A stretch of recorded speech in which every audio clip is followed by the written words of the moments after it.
ஹாய்ங்க. இன்னைக்கு ரொம்பவே சூப்பரான ஒரு புளிக்குழம்பு தான் செய்ய போகிறோம். தட்டைப்பயிறு சுரக்காய் வச்சு இதை நிறையா டைப்பாக செஞ்சு சாப்பிடுவாங்க. வாங்க என்னோடய ஸ்டைலில் எப்படி செய்கிறதுன்னு பார்க்கலாம். ஸோ நான் வந்து ஒரு 1/2 கப் தட்டைப்பயிறு எடுத்திருக்கேன். இதை வந்து நல்லா வறுத்து எடுத்துக்கோங்க. அந்த ஃப்ளேவர் சூப்பராக வரும். அது வரைக்கும் நல்லா வறுத்து எடுத்துக்கோங்க. கருக விட்டுறாதீங்க. ஸோ நல்லா வறுத்துக்கோங்க. அதோட கலர் சேஞ்ச் ஆகும். ஸோ அப்போ நீங்கள் வந்து ஆஃப் பண்ணிடுறதுக்கு கரெக்டாக இருக்கும். ஸோ இப்போ பாருங்கள் நல்லாவே இருக்குது. இன்னும் ஒரு 2 மினிட்ஸ் இருந்தாலே போதும். நம்ம வேறு ஒரு பிளேட்டுக்கு மாற்றிடலாம். நீங்கள் எது வறுக்கிறதா இருந்தாலும் உடனே வேறு ஒரு பிளேட்டுக்கு மாற்றிடுங்க. இல்லைன்னா அந்த சட்டியோட ஹீட்லேயே வந்து இன்னும் கருகிடும். ஸோ இப்போ உடனே நம்ம மாற்றிடலாம். அவ்வளோதான். ஸோ இது ஆறட்டும். இது ஆறும்போது நம்ம சைட்லேயே தண்ணி வந்து கொதிக்க விட்டுக்கலாம்.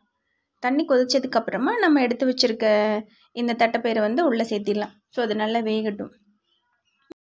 நீங்கள் குக்கரில் வைக்கிறதா இருந்தீங்கன்னா ஒரு 4 விசில் இல்லை ஒரு 5 விசில் வச்சு எடுத்துக்கோங்க. சூப்பராகவே வெந்து வந்துடும். பாருங்கள் பாதி வெந்திருக்கு. இன்னும் கொஞ்சம் நேரம் இருந்தது அப்படின்னா சூப்பராகவே வெந்துடும். ஸோ இப்போ பாருங்கள் பார்க்கும்போதே உங்களுக்கு தெரியும் வெந்துருச்சா இல்லையான்ட்டு. வேணும் அப்படின்னா நீங்கள் கையில் வந்து அழுத்தி பார்த்தீங்கனாலே உங்களுக்கு தெரியும். அவ்வளோதான். இப்போ நம்ம வேறு ஒரு இதுக்கு எடுத்து வச்சிடலாம். இப்போது சுரக்காவை மீடியம் சைஸாக கட் பண்ணிக்கோங்க. சுரக்காவை வந்து வெங்காயம் தக்காளி வதக்கிட்டும் சேர்த்திக்கலாம். இல்லை அப்படின்னா சுரக்காவை மட்டுமே ஃபஸ்ட்டு ஒரு சட்டியில் ஆயில் விடாமல் வெறும் சுரக்காவை மட்டும் போட்டு ஒரு 2 நிமிஷத்துக்கு நல்லா வதக்கி விடுங்க. அந்த தண்ணி எல்லாமே நல்லா அப்சர்வ் ஆகும். ஸோ இப்படி பண்ணோம் அப்படின்னா உங்களுக்கு சுரக்காய் வந்து சீக்கிரமே வெந்துடும். ஏன்னா சில சமயம் வந்து வேகாது. அப்படியே நம்ம எவ்வளோ மணி நேரம் வேக வச்சாலுமே வேகாமே இருக்கும். ஸோ அதுக்கு பதிலாக நீங்கள் இந்த மாதிரி ஒரு 2 நிமிஷம் மட்டும் வதக்கிட்டு அதுக்கப்புறமா நீங்கள் தாளிச்சிட்டிங்கன்னா சூப்பராக வதங்கிடும். இப்போ நம்ம மிளகு அரைச்சி ஊற்றணும். ஸோ அதை என்ன பண்ணலாம் அப்படின்னா 1 கப் சின்ன வெங்காயம், ஒரு 2 தக்காளி, கொஞ்சமாக சோம்பு, கருவேப்பிலை. ஸோ இது எல்லாத்தையும் சேர்த்து நல்லா வதக்கி எடுத்து வச்சுருங்க. ஆறுனதுக்கப்புறமா அரைச்சிட்டு வந்துடலாம். ஸோ சுரக்காவும் சைடில் நல்லா வதங்கிடுச்சு.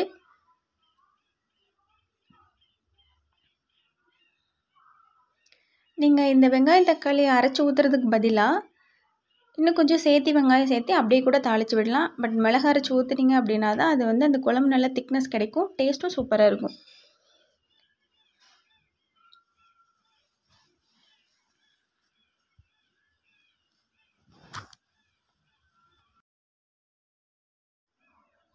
ஸோ அவ்வளோதான். இதை ஆஃப் பண்ணிவிட்டு அரைச்சி எடுத்துகிட்டு வந்துடுங்க. இப்போ எல்லாம் முடிஞ்சது. இப்போ ஃபைனலாக தாளிச்சிடலாம். ஸோ ஒரு சட்டியில் கொஞ்சமாக எண்ணெய் விட்டுட்டு கடுகு, அதுக்கப்புறமா புளிக்குழம்பு அப்படிங்கிறதுனால நம்ம ஒரு லைட்டாக வெந்தயம் சேர்த்திக்கலாம். ஸோ அது இன்னும் டேஸ்ட்டும் சூப்பராக இருக்கும். அவ்வளோதான். இப்போ இதெல்லாம் நல்லா பொரிஞ்சு வரட்டும். அதுக்கப்புறமா நம்ம வந்து கருவேப்பிலை சேர்த்திக்கலாம். நம்ம மிளகு அரைச்சி ஊற்றும் போதே போட்டிருக்கோம் அப்படிங்கிறதுனால நான் இதில் வந்து வெங்காயம் தக்காளி வந்து வதக்கிறதுக்கு சேர்க்கல. உங்களுக்கு வேணும் அப்படின்னா நீங்கள் சேர்த்திக்கோங்க. இப்படியே பண்ணாலுமே டேஸ்ட்டு சூப்பராக தான் இருக்கும். ஸோ கருவேப்பிலை போட்டுட்டு நம்ம வதக்கி வச்சுருக்க சுரக்காவை உள்ளே சேர்த்து நல்லா வதக்கி விட்டுருங்க.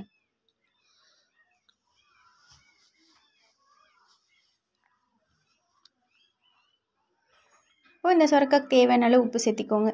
சேர்த்துட்டு இது ஒரு 2 நிமிஷம் இருக்கட்டும். இப்போ நம்ம மசாலாஸ்லாம் சேர்த்திக்கலாம். 1/4 ஸ்பூன் மஞ்சள்தூள். உங்கள் வீட்டில் நீங்கள் என்ன மிளகாத்தூள் யூஸ் பண்ணுறீங்களோ அதை சேர்த்திக்கோங்க. நான் வந்து என்னோடய குழம்பு மிளகாத்தூள் ஒரு 1/2 ஸ்பூன் சேர்த்திக்கிறேன்.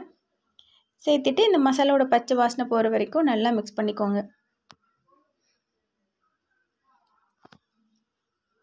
இப்போது உங்களுக்கு எந்த அளவுக்கு தண்ணி வேணுமோ, ஏன்னா நம்ம வந்து மிளகா அரைச்சதும் ஊற்றுவோம். அதுக்கப்புறமா தட்டைப்பயிறு வேக வச்சுருக்கோம் இல்லையா, ஸோ அதையுமே ஊற்றுவோம். அதனால் தண்ணி வந்து பார்த்துட்டு ஊற்றிக்கோங்க.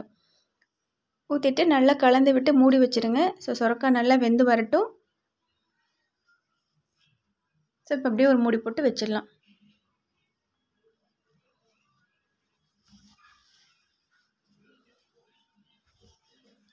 இந்த வெங்காயம் தக்காளி அரைக்கும் போது லைட்டாக புளியும் அதுக்கப்புறமா தேங்காய் பத்தை ஒரு 4-5 பீஸ் சேர்த்து அதையும் அரைச்சிட்டு வந்துடுங்க.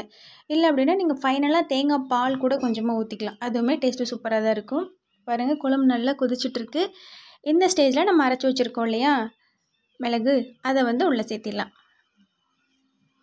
சேர்த்திட்டு நல்லா கலந்து விட்டுருங்க. உப்பு காரம் எல்லாமே கரெக்டாக இருக்காங்கிறதே ஒரு வாட்டி செக் பண்ணிக்கோங்க.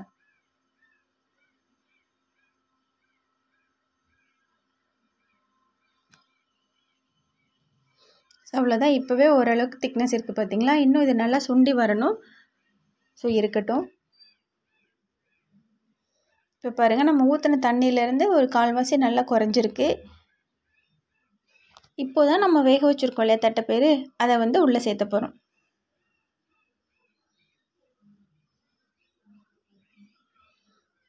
அவ்வளோதான். உள்ளே சேர்த்து எல்லாத்தையும் மிக்ஸ் பண்ணிவிட்டு உப்பு காரம் எல்லாம் கரெக்டாக இருக்கான்னு செக் பண்ணிக்கோங்க. செக் பண்ணிவிட்டு சிம்மிலே விட்டு ஒரு 5 நிமிஷம் கழித்து ஆஃப் பண்ணிட்டீங்க அப்படின்னா சூப்பரான சொரக்காய் தட்டைப்பயிறு குழம்பு ரெடி.